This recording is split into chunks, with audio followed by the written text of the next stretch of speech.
안녕하십니까. 대치동 스카이 입시교육 통합사회 연구소장 장승래입니다.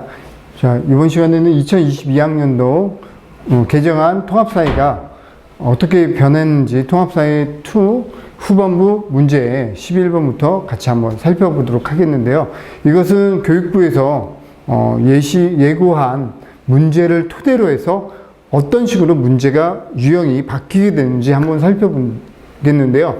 전반적인 총평을 하자면 과거 2015년도 개정안에 나왔던 문제에 비해서 훨씬 난이도가 높아졌습니다. 그리고 또 하나는 난이도가 높아진 상황 속에서 문제가 되는 건 중학교 3학년 때까지 학습을 한 번도 안 했던 부분이 새롭게 등장을 한 거고요. 그리고 문제가 국어와 통합사회가 융합이 되고 또 통합사회끼리가 융합이 되고 이랬기 때문에 여러분들이 생소한 문제들이 굉장히 많고요. 잘 신경을 쓰지 않았던 그 전까지는 아마 중학교에서 여러분들 신경을 쓰지 않았던 부분들이 융합형으로 나오게 되면서 조금 더 여러분들한테 체감적으로 느끼기에는 좀 국어, 영어, 수학에 몰입해 있던 학생들 입장에서는 아, 이런 문제까지 해야 돼? 라고 하는 부분이 생기면서 체감형으로는 굉장히 체감 난이도가 증가할 것으로 예상이 됩니다. 자, 저희가 이제 통합사회 2 후반부 문제를 한번 같이 살펴볼 것입니다. 저희는 이렇게 통합사회 만점을 기할 것이고요. 이 통합사회 만점을 받았던 기존의 수강생들이 어떤 식으로 공부를 했고 이러한 부분에 대한 노하우가 저희가 가지고 있는 거 다 대공개를 할 것입니다. 그래서 대치동 본원과 서초 방배 본원으로 여러분들이 접근성이 용이한 지점으로 오시게 되면 이제 같이 수업을 할 수 있습니다. 먼저 2025학년도 첫 번째 1월에서 2월까지는요, 터잡기를 할 텐데요. 이 터잡기 기간에는 주로 새롭게 바뀐 문제 유형이 어떤 식으로 출제가 되는지 같이 이제 살펴보는데요. 주로 많이 되는 것 중에 신융합, 그래서 융합형 또 논서술형 문제가 많이 출제될 것으로 예상이 되기 때문에 그러한 부분에 초점을 맞춰서 문제풀이를 가고요. 중간고사와 기말고사가 있는데 중간고사, 기말고사에서 가장 중요한 거는 바로 학교별 드릴입니다. 학교별로 어떤 문제가 함정이 있는지 또 학교별 선생님들이 보통 통합사회는 2에서 4명까지도 학교별로 이렇게 다릅니다. 그래서 각 학교에서 추구하는 교육 목표가 뭔지 또 그 선생님들이 수업 시간에 중요하게 다루는 부분이 뭔지를 먼저 아셔야 하고요. 이것은 또 문제집으로서도 여러분들이 해결을 할 수 없습니다. 왜냐하면 학교별로 다르게 수업을 하시기 때문에 내용이 선생님별로 중요시하는 포인트가 다르기 때문에 이 부분에 대한 학교별 드릴 또 논서술형에서 꼭 들어가야 될 단어들 이런 부분에 대한 문제를 중간고사, 기말고사에 같이 할 것입니다. 자, 대치동 본원 같은 경우에는 이렇게 외대부고, 대연해고, 휘문, 경기, 영동, 단대, 중동, 승명, 진선, 서울, 양재 이렇게 접근성이 유리한, 용이한 학교 학생들이 오시면 되고요. 서초 방배 분원은 경문고, 서문여고, 세화고, 세화여고, 상문고, 서울고, 동도, 반포, 동작, 용산과 같이 접근성이 용이한 학교들이 이쪽 서초 방배 분원으로 오시면 되겠습니다. 고교 학점제라는 것은 무엇이냐면 이제 2020년도 개정 교육과정인데요. 이렇게 진로와 적성에 따라서 교과목을 선택하고 192학점을 이수할 수 있는 제도입니다. 이렇게 해서 192학점에 도달했을 때만 졸업이 가능하며 또한 개별 맞춤형 교육을 효과적으로 지원하는 제도가 되겠습니다. 이렇게 필수 이수학점이 8, 6, 8, 10인데 과학 10학점으로 굉장히 높습니다.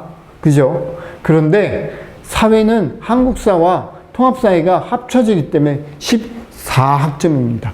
가장 높은 학점이 바로 사회 영역이 되겠습니다.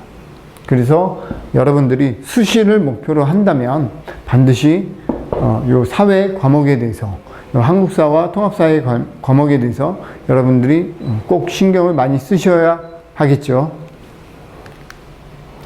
자, 이 내신 체제 개편안인데요. 이렇게 내신 등급제가 있는데 이렇게 9등급에서 5등급제로 굉장히 좀 많이 완화가 된다라는 거 알아두시면 되고요. 현행 1등급 10%, 2등급 24%, 3등급 32% 이렇게 되고요. 논소수령 평가가 시행이 된다라는 거. 요 부분이 여러분들이 훈련을 해야만 정복을 할 수 있는 부분이고요. 논소수령 평가가 분명히 다른 객관식 문제보다 훨씬 더 점수 배점 비율이 높기 때문에 여러분들이 수시에 유리하기 위해선 바로 내신이 높아야 되겠죠. 내신이 높게 하기 위해서는 이렇게 논소수령 평가 문제를 정복을 해야 된다라는 그 부분을 바로 여러분들이 같이 훈련을 하셔야 합니다. 수능체제 개편안도 이렇게 되고요. 동일 과목, 동일 문제를 모든 지원자가 다 동일하게 응시를 해야 된다는 거. 그리고 사회와 과학이 필수고요. 또 하나 여기서 지금 안 써놨는데요.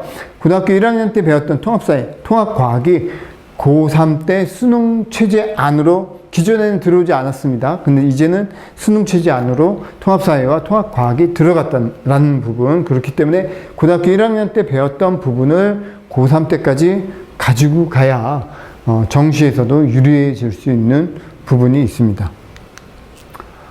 개정 통합사회 1에 지금 이런 식으로 이렇게 되어 있고요. 통합사회 1과 2가 이렇게 되어 있습니다. 통합사회 1이 내용이고요. 통합사회 2의 내용입니다. 이것이 여기까지가 통합사회 1, 여기까지가 통합사회 2가 되겠습니다. 자, 통합사회 2 후반부 예시문항을 한번 같이 볼 텐데요. 밑줄 친 저에 대한 설명으로 옳은 거. 친애하는 후보 대통령과 대법원장. 그리고 여러분, 지금 저와 여러분은 공통적인 난국에 직면해 있습니다. 자, 이러한 난국은 다행히 물질적인 것에만 관련된 것입니다. 물가는 믿을 수 없을 정도로 떨어졌습니다. 상업 거래에서는 돈이 돌지 않았고 생산기업은 말라 죽은 잎사귀처럼 여기저기에 흩어져 있습니다. 농민들은 생산물을 팔 시장을 찾을 수 없고 수만 가정에 수년 동안 저축해온 돈은 삽시간에 사라졌습니다. 자, 여기까지 봤을 때요.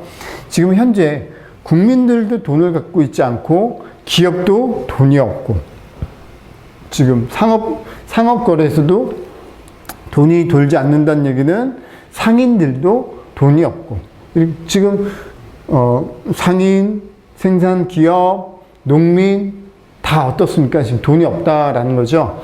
더욱 중대한 것은 다수의 실업자, 이렇게 다수의 실업자, 냉혹한 생존 문제에 직면해 있습니다. 실업자가 늘어났기 때문에 소비가 안 되고 소비가 안 되니까 상인과 생산기업이 말라 죽고 있다. 중략 검은 목요일부터 시작된 지금의 난국으로 인해 우리 미국 국민들은 좌절할 일이 없습니다. 그들은 지도자가 규율과 방향을 제시해 줄 것을 요구하며 저를 자신들의 소원을 실현시키는 인물로 만들고 있습니다. 저는 이 인물을 소명으로 기꺼이 받아들일 것이며 대통령으로서의 헌신을 서약함에 있어 겸허하게 신의 축복을 기원하는 바입니다. 자, 여기서 지금 이 사건은요, 어떤 지금 다 돈이 없다. 이 부분은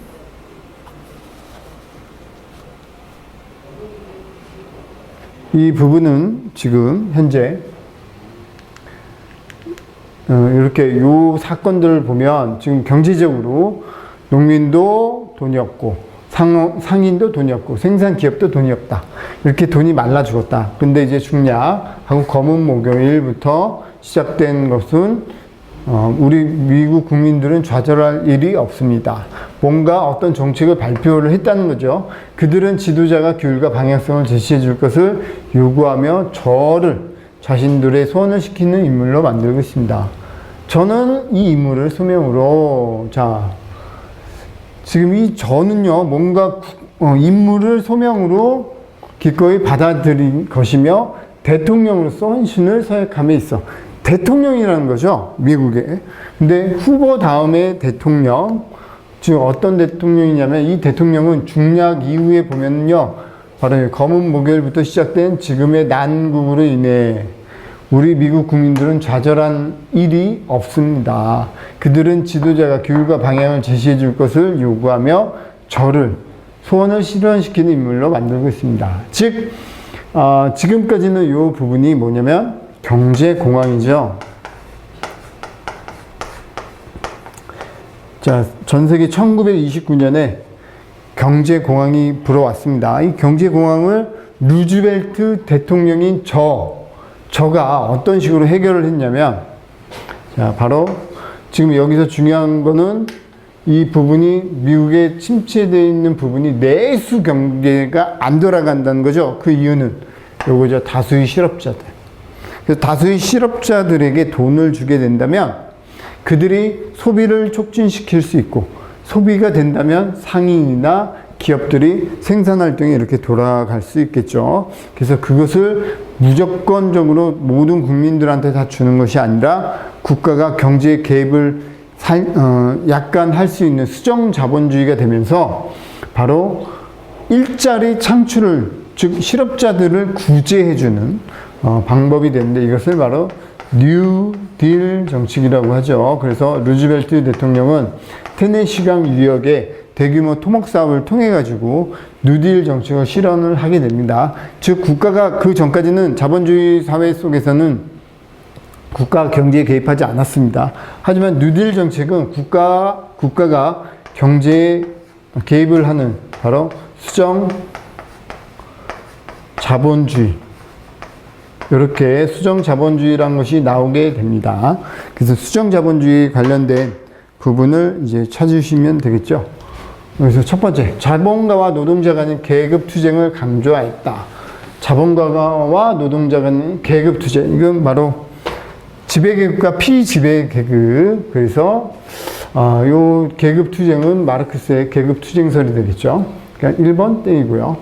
대규모 공공사업, 테네시강 유역의 공공사업을 벌이는 등 뉴딜 정책을 실시했다. 그래서 답이 2번이 되겠죠. 신자유주의는 1980년도 이후에 있었던 다시 국가 경제 개입 완화라는 부분이 신자유주의고요. 제1차 석유파동은 1970년대에 있었던 석유 가격의 인상, 그것으로 인해서 원자재 가격이 인상이 되는 경우가 있었습니다. 다음 국부론은 아담 스미스의 국부론이기 때문에 바로 경제적 자율성 보장, 이것이 자본주의, 순수, 그래서 산업 자본주의 또는 공장 자본주의가 되겠죠. 그렇게 해서 답이 2번인 거 알 수 있습니다. 그래서 요 2번은 수정 자본주의 체제를 이야기하고 있습니다. 다음에 다음 12번 예시문항을 살펴보도록 하죠.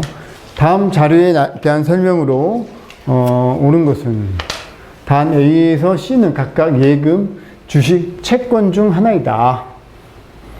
C와 구별되는 A의 일반적 특징을 한 가지만 쓰시오.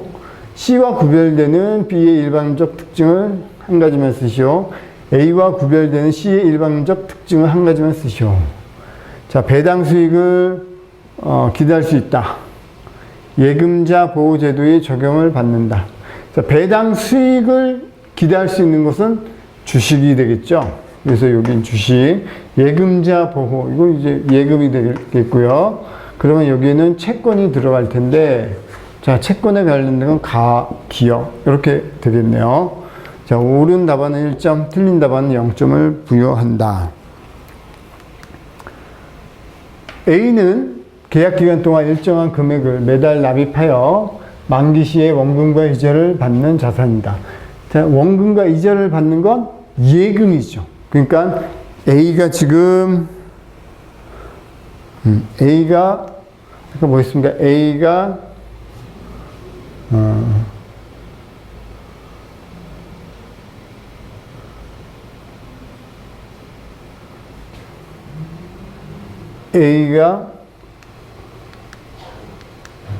이렇게 A는 계약기간 동안 일정 금액을 매달 납입하는 만기 시에 원금과 이자를 받는 예금이 아니기 때문에 1번은 아니고요. 다음 2번에 일반적으로 A는 C보다 안정성이 높다. C가 훨씬 더 예금이기 때문에 안정성이 높고요. 일반적으로 B는 A보다 수익성이 높다. 수익성이 높은 건 주식과 채권 중에 주식입니다. 그런데 B보다 A가 주식이기 때문에 A가 훨씬 이렇게 되겠죠. 수익성은. B와 C는 모두 이자 수익을 기대할 수 있다. 그래서 주식과 채권, B와 C, 채권과 예금은 다 이자 수익을 기대할 수 있습니다. 그래서 답이 4번이죠. 가의 시세 차익을 기대할 수 있다가 들어가면 기억은 1점이다. 시세 차익을 채권을 통해서 시세 차익을 기대하는 것은 아니죠. 자, 그래서 답이 4번인 거 쉽게 알 수 있고요. 다음에 문항 13번을 살펴보는데 다음 강연자가 지지할 견해로 적절하지 않은 것. 자, 이 경연자가 어떤 이야기를 하고 있는지 한번 살펴보도록 하겠습니다. 우리는 평화 연구의 전제로서 폭력 연구를 수행해야 합니다. 먼저 직접적 폭력, 이렇게 직접적 폭력은 전쟁이나 범죄와 같이 그 자체로 보복과 공격적인 소요를 일으킵니다. 이는 인간의 신체와 정신과 영혼을 상하게 합니다. 한편 간접적 폭력은 구조나 문화에 의해 발생하는 폭력을 의미합니다. 이는 비의도적일 수 있지만 그 자체로 반복되며 또 다른 폭력을 낳습니다. 우리가 지향해야 하는 진정한 평화란 직접적 폭력뿐만 아니라 간접적 폭력까지 사라진 상태를 의미합니다. 이 강연자는요, 갈퉁이라는 사람입니다. 자, 갈퉁이라는 사람이 제시를 한 내용인데요. 이 갈퉁은요, 바로 이런 지금 간접과 직접에 관련돼서 실천적 견해를 말을 한 사람입니다. 그래서 어떤 식으로 폭력을 없앨지에 대한 구체적 방안, 이것을 이야기를 한 사람이기 때문에 거기에 적절하지 않은 것을 고르시면 되겠습니다. 자, 1번에 적극적 평화를 실현하는 것이 폭력에 대한 최선의 방법이다. 갈퉁은요, 평화를 위해서는요, 이렇게 적극적인 평화를 실현해야 됩니다. 폭력은 소극적 평화를 실현하는 수단으로서만 허용된다.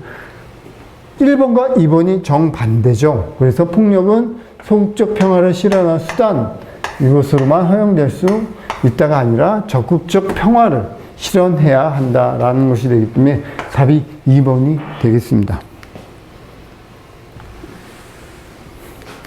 다음 이시문항 14번을 한번 살펴보도록 하겠습니다. 이시문항 14번. 다음 자료는 출생률과 경제 수준에 관련된 것입니다.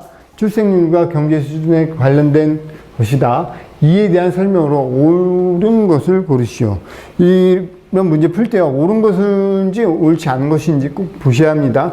단, 그래프에 A, B는 각각 지도에 표시된 두 국가 중 하나이다. 딱 봐도 뭔가 좀 지도 문제가 나온다고 하니까 여러분들이 지도를 잘 보시는 훈련이 필요하겠죠. 과거에는 통합사에서 이렇게 지도를 크게 많이 활용하는 문제들이 별로 없었는데요. 2022학년도 개정안에서의 또 통합사에게 달라진 점이 지도를 많이 활용하는 것입니다. 그래서 한국의 지도와 세계의 지도를 놓고서 그 지도를 통해서 국가적 특징이라든지 여러 가지들을 잡아낼 수 있는 기본적인 배경 지식이 있어야 한다는 거 알아두셔야 합니다. 전 세계적으로 출생률과 사망률이 낮아지는 경향을 보이고 있다. 현대사회가 가면 갈수록 출생률 낮아집니다. 의학이 발전하기 때문에 사망률 낮아집니다. 사망률은 이미 1986년부터 10% 미만으로 충분히 낮아져 안정적으로 유지되고 있는 반면에 출생률은 국가에 따라서 상황이 다르다. 선진국은 출생률이 굉장히 낮고요. 후진국은 또는 개도국은 출생률이 높죠. 여전히 높은 출생률 문제를 겪고 있는 국가는 경제 수준에 비해 인구 증가율이 높아 인구를 부양하기 쉽지 않으며, 낮은 출생률 문제, 그러니까 높은 출생률 문제를 겪고 있는 지역은 개도국과 후진국이 되겠죠. 낮은 출생률 문제에 해당하는 나라는 선진국이 되겠죠. 이러한 국가는 현재 경제 수준이 높지만 해당 문제가 지속될 경우 국가 유지에 어려움을 겪을 수 있다. 국가별 경제 수준 차이는 결국 이민자의 문제라는 전혀 다른 방향의 인구 문제로 이어진다. 많은 인구로 인해 국민들을 부양하기 어려운 국가에서는 사람들이 일자리를 찾아서 선진국으로 이주하려 하고 있다. 자국인 노동력의 부족을 경험하는 선진국에서는 몰려드는 이민자들의 문화적 차이와 자국민과의 일자리 갈등이라는 새로운 문제를 떠안고 있다. 굉장히 좀 우리나라의 현실과 굉장히 좀 많이 비슷하죠. 자, 우선적으로 이제 살펴보겠습니다. A, B의 연령대별 인구 분포. 자, A는 0세에서 14세까지가 지금 이렇게, 약 49%고요. 14세는 굉장히 작고요. 14세에서 64세는 이렇게 총장년층이라고 할 수 있죠. 또는 경제활동 인구라고 할 수 있습니다. 그 다음에 65세 이상 노년층은 요 칠해져 있는 B가 훨씬 더 높죠. 자, 그러면 A는 뭐가 되겠습니까? A는 주로 개도국이나 후진국이 되겠죠. 이러한 나라가 되겠고, B는 저출산과 노령화 문제를 보이기 때문에 저출산과 노령화 문제가 나타나는 나라는 바로 선진국이 되겠죠. 자, 이것을 지도에서 찾아야 되는 건데요. 이 지도는 지금 아프리카입니다. 이 부분은 아프리카가 되고요. 여기는 아프리카가 되고, 이 부분은 영국이 되고요. 여기는 남부 유럽, 이렇게 이 부분은 남부 유럽이 되겠죠. 또 영국 이후로는 이 위쪽으로는 여기 알프 산맥 이북으로는 북서부 유럽이라고 합니다. 자, 지금 이렇게 칠해져 있는 부분, 여기는 아프리카고 위에는 유럽, 이렇게 나타나고 있습니다. 이것에 대해서. 자, 1번, 유럽에는 인구 문제, 기역을 겪는 나라가 니은을 겪는 나라보다 많다. 기역은 아까 뭐였습니까? 기역은 높은 출생률. 그러니까 기역은 개도국이나 후진국이 겪는 문제고요. 니은은 선진국이 겪는 문제죠.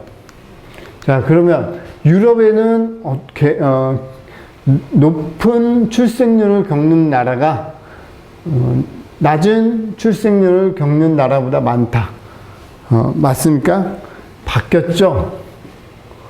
이게 아니라 이렇게 돼야 되겠죠?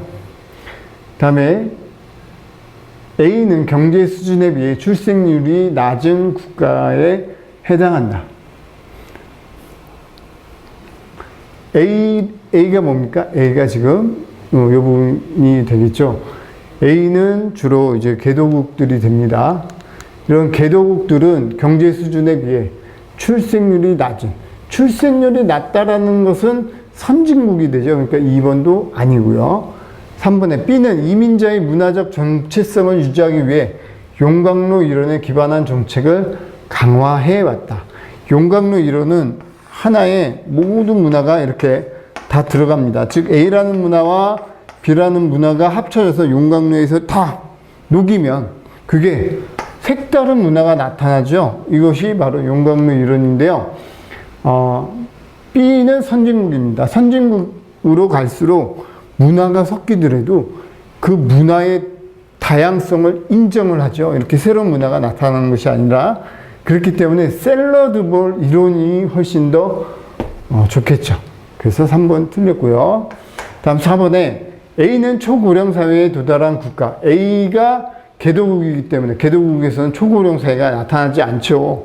오히려 높은 출생률과 의학기술의 발달이 선진국에 비해서 덜 하기 때문에 노년층의 인구는 작고 0세에서 14세까지 인구가 높아지는 것이 나타나죠. 그래서 이것도 틀리고요.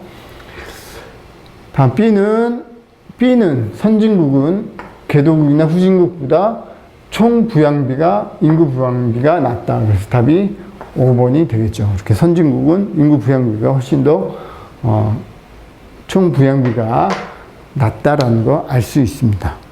자, 이렇게 인구 문제까지도 한번 살펴봤습니다. 근데 지금 이 문제에서도 봐서 알겠지만 과거 고등학교 1학년 통합사회에서 나올 법한 문제는 아닙니다. 자, 이 문제는 과거 심학습이라고 2015년도 개정 통합사에서는 이제 고2, 고3의 심화학습에서 심화 과목에서 나올 수 있는 문제입니다. 그런 문제를 지리 영역과 일반 사회 영역을 같이 합침으로 인해서 여러분들한테 융합적 사고를 할 수 있는지 없는지 이런 것을 묻는 문제입니다. 굉장히 좀 난이도가 대폭 상승했다라는 거 알 수 있습니다. 이런 문제뿐만 아니라 여러분들한테 또 필요한 것이 내신에서는 논서술형 문제가 출제가 된다라는 부분이기 때문에 그런 부분까지 같이 두 가지를 준비를 하셔야 합니다. 자, 저희가 이제 대치분원과 서초방배분원에서 이런 문제에 대한 노하우가 많이 있기 때문에 그 부분에 대해서 어떤 식으로 대비를 해야 되는지 여러분들한테 그 노하우를 전달해 드리도록 하겠습니다. 여기까지 통합사회 이 후반부 문제에 어떤 식으로 출제가 될지, 어떤 식으로 융합형 통합사회가 구성이 되는지 같이 살펴봤습니다. 자, 여기까지 고생 많으셨습니다.